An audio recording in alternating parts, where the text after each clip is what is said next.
Morning बच्चों, आज हम चैप्टर नंबर 1 स्टार्ट कर रहे हैं आपके ज्योग्राफी का। Okay, India size and location. Basically इसमें हमें इंडिया की साइज है, उसकी लोकेशन है, इसके बारे में हमें इंफॉर्मेशन मिलेगी। लैटिट्यूडल और लॉन्गिट्यूडनल एक्सटेंट के बारे में हमें पढ़ना है। सिंस ये चैप्टर जो है मोस्टली जो है ये मैप बेसिस है, तो इसमें हमको इससे बुक से ही पढ़ना पड़ेगा। So let's start.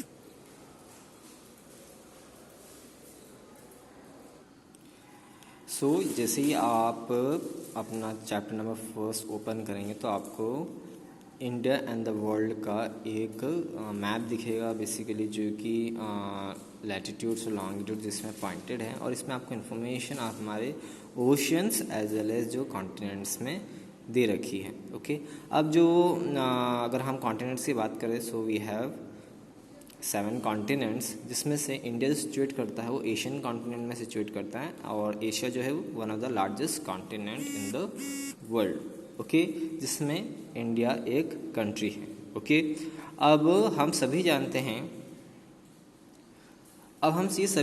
हैं कि जो इंडिया जो है one of the ancient civilisations है इन द वर्ल्ड, क्योंकि यहाँ पे हमें इंडस वैली सिविलाइजेशन के बहुत सारे हमें सबूत एविडेंस मिले हैं, और ऐसा माना जाता है कि one of the ancient civilisation में से एक है।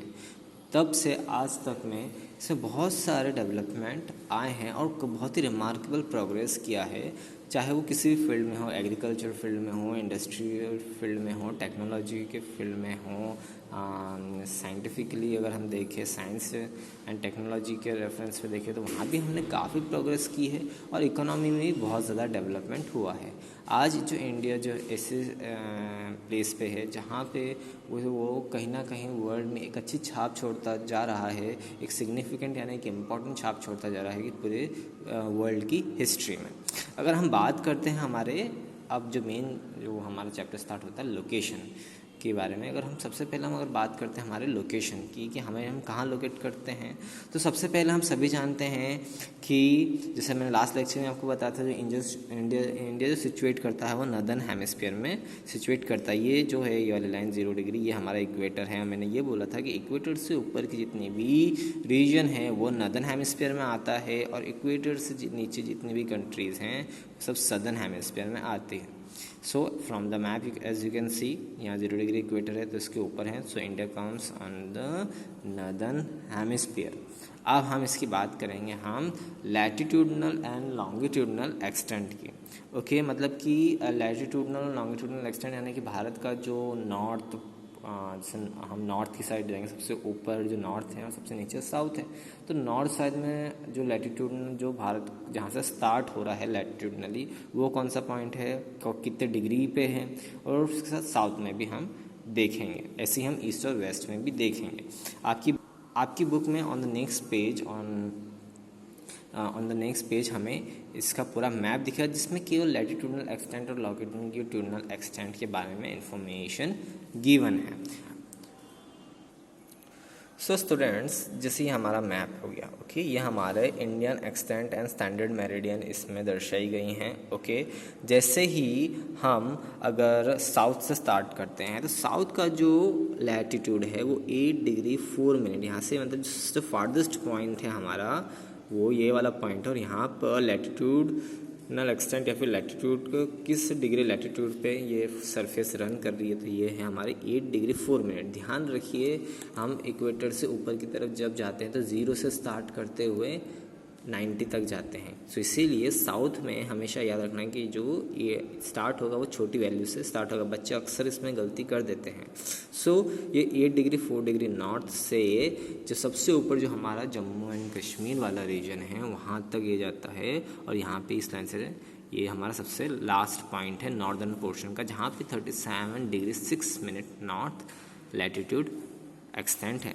सेम वैसा ही अगर हम इन दोनों के डिस्टेंस की बात करें, कि अगर हम बात करें साउथ के सबसे फार्देस्ट पॉइंट से लेके तो नॉर्थ के सबसे आखिरी छोर तक कितना डिस्टेंस है, इन टोटल 3214 किलोमीटर। ओके, ये डिस्टेंस है अगर हम साउथ के सबसे फार्देस्ट पॉइंट से नॉर्थ के सबसे फार्देस्ट पॉइंट की बात करें तो। अब हम बात करते हैं, जैसे अब हमने नॉर्थ टू साउथ देखा, अब हम ईस्ट टू वेस्ट देखेंगे। ईस्ट टू वेस्ट में हमारा जो नॉर्थ ईस्ट का सबसे जो फारदेस्ट पॉइंट है वो है 97 डिग्री 25 मिनट। हाँ, लास्ट लेक्चर में शायद मैं आपको बताना भूल गया, जैसे कि हम हेमिस्फीयर में हम बात कर रहे थे कि इक्वेटर से नीचे की तरफ है नॉर्दर्न हेमिस्फीयर इक्वेटर की ऊपर का हिस्सा, सॉरी इक्वेटर का ऊपर का हिस्सा नॉर्दर्न हेमिस्फीयर, इक्वेटर का नीचे वाला हिस्सा सदर्न हेमिस्फीयर। सेम वैसा ही फिनोमिना लॉन्गिट्यूड के साथ भी होता है। 0 डिग्री लॉन्गिट्यूड हमने पढ़ा, जिसमें हमने प्राइम मेरिडियन के बारे में पढ़ा था। तो प्राइम मेरिडियन से आप अगर राइट हैंड साइड की तरफ जाओगे तो वो होगा ईस्टर्न हेमिस्फीयर, अगर प्राइम मेरिडियन से आप लेफ्ट हैंड साइड की तरफ जाओगे तो वो होगा वेस्टर्न हेमिस्फीयर। ओके, इंडिया जो है वो ईस्टर्न हेमिस्फीयर में लाई करता है लॉन्गिट्यूडनली, अगर हम लॉन्गिट्यूड के रेफरेंस में देखें तो। सो यहाँ पर हम इसके लॉन्गिट्यूडनल एक्सटेंट देखें तो 97 डिग्री 25 मिनट्स पे लाई करता है, क्योंकि ये वर्टिकल लाइंस की यहाँ पे बात कर रहे हैं। क्योंकि अगर हम ये देखते हैं कि लैटिट्यूड जो है ऐसे रन करते हैं और हॉरिजेंटली रन करते हैं, और लैटिट्यूड जो होते हैं वो हॉरिजेंटली रन करते हैं और लॉन्गिट्यूड जो है वर्टिकली रन करते हैं। तो जब लॉन्गिट्यूडनल एक्सटेंट देखते हैं तो जो यहाँ का ईस्ट का नॉर्थ ईस्ट का जो सबसे फारदेस्ट पॉइंट है वो 97 डिग्री 25 मिनट है, वैरस वेस्ट का सबसे फारदेस्ट पॉइंट जो है 68 डिग्री 7 मिनट ईस्ट है। ओके, इनके साथ हम ईस्ट जब लगाएं क्योंकि हम ईस्टर्न हेमिस्फीयर में हैं। और ओवरऑल लेंथ कितनी है 2933 किलोमीटर। ओके, इसके साथ साथ इंडिया जो है 3 जगह से वाटर बॉडीज से घिरा हुआ है, Arabian sea, bay of Bengal and Indian ocean, है ना। ईस्टर्न साइड में बे ऑफ बंगाल है, बंगाल की खाड़ी, और इन वेस्टर्न साइड हमारे पास अरेबियन सी है। ओके, जिसको कि अरब सागर कहा जाता है। और जब हम साउथ की तरफ जाएंगे तो हमारा इंडियन ओशन। ओके, सो ये हम ऑलरेडी मैंने आपको लास्ट लेक्चर में बताया था हम डायरेक्शन कैसे देखते हैं, ऊपर की तरफ नॉर्थ, नीचे साउथ, इधर ईस्ट और इधर इस डायरेक्शन में वेस्ट, है ना। आई होप आपको वो आपने वीडियो देखा होगा तो आपको समझ में आया होगा। फिर एक और इमेजिनरी लाइन जो रन करती वो है, हमने पढ़ी थी last year, tropic of cancer, जो कि इंडिया के स्टेट्स से भी रन इंडिया से रन करके जाती है, और इस तरीके से वो रन कर रही है कि हमारे इंडिया को 2 इक्वल पार्ट्स में डिवाइड कर रखा है। ओके, इसके साथ साथ हमने इन प्रीवियस लेक्चर हमने प्राइम मेरिडियन के बारे में, इंटरनेशनल प्राइम मेरिडियन के बारे में पढ़ा था, जो कि डिफरेंट टाइम जोन्स को सेट करने में हेल्प करती है। जो वर्ल्ड की जो प्राइम मेरिडियन है, पूरे विश्व की यानी दुनिया की जो प्राइम मेरिडियन है वो ग्रीनिच से रन करती है। अब भारत जो एक ऐसा देश है जहाँ पर क्या है कि प्रॉब्लम ये आती है कि बहुत ही वास्ट कंट्री आप देख रहे हो, अगर हम ईस्ट से वेस्ट की तरफ जा रहे हैं तो ऑलमोस्ट 2933 किलोमीटर की डिस्टेंस है। तो क्या होता है कि जो हमारा नॉर्थ ईस्टर्न वाला जो पोर्शन है तो उसमें क्या होता है कि वहाँ पे जब सनराइज़ होता है तो वो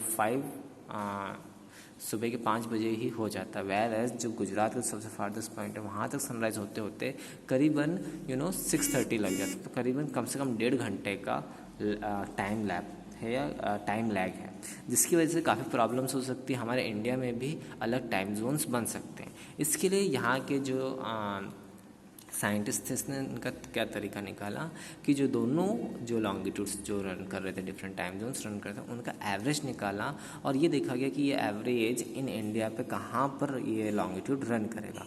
तो वो जो रन करता है वो मिर्ज़ापुर, जब एवरेज निकाला तो वो जो लॉन्गिट्यूड रन करता है 82 डिग्री 30 मिनट, वो मिर्ज़ापुर से रन करता है, जो कि उत्तर प्रदेश में सिचुएटेड है, और उसी को स्टैंडर्ड मेरिडियन माना और उसी एवरेज टाइम से पूरे इंडिया का टाइम सेट है। ओके, सो इसका सबसे बड़ा रीज़न यही है कि क्योंकि बहुत वास्ट एरिया हो जाने की वजह से हमारे कंट्री में जो टाइम गैप रहता है अलग रहता है। क्योंकि वहाँ पे क्या होता है, अगर हम नॉर्थ ईस्टर्न रीजन देखते हैं तो वहाँ पे sunrise 5 o'clock in the morning हो जाता है, सुबह 5 बजे सनराइज़ हो जाता है। वेर एज अगर सनसेट की बात करें तो आफ्टर 4:30 वहाँ पे सनसेट होना स्टार्ट हो जाता है। पर लेकिन हम जहाँ रहते हैं तो हम जैसे लाइक हम एमपी में रह रहे हैं तो हम हमेशा देखते हैं कि सनराइज़ जो होता है 6:30 या 6 o'clock के आसपास ही होता है, इनके बीच में ही होता है। ओके, 5 o'clock नहीं होता है, और सनसेट जो होता है 6:30 7 के बीच में होता है। सो सो ये जो डिफरेंस हो रहा है वो एक तो सबसे बड़ा डिफरेंस जो हमारा जो डिस्टेंस है, बहुत ज़्यादा बड़ी कंट्री होने की वजह से सन को ज़्यादा समय लगता है यहाँ से वहाँ तक, मतलब हमारे अर्थ को रोटेट होने में बहुत ज़्यादा समय लगता है कि इस वजह से वहाँ तक सन रेज पहुँचने में बहुत मतलब समय लगता है, जिसकी वजह से वहाँ पे सनराइज़ लेट होता है।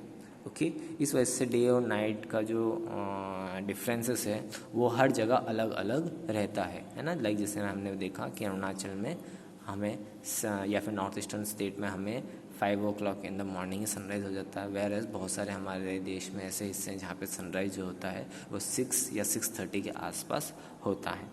ओके,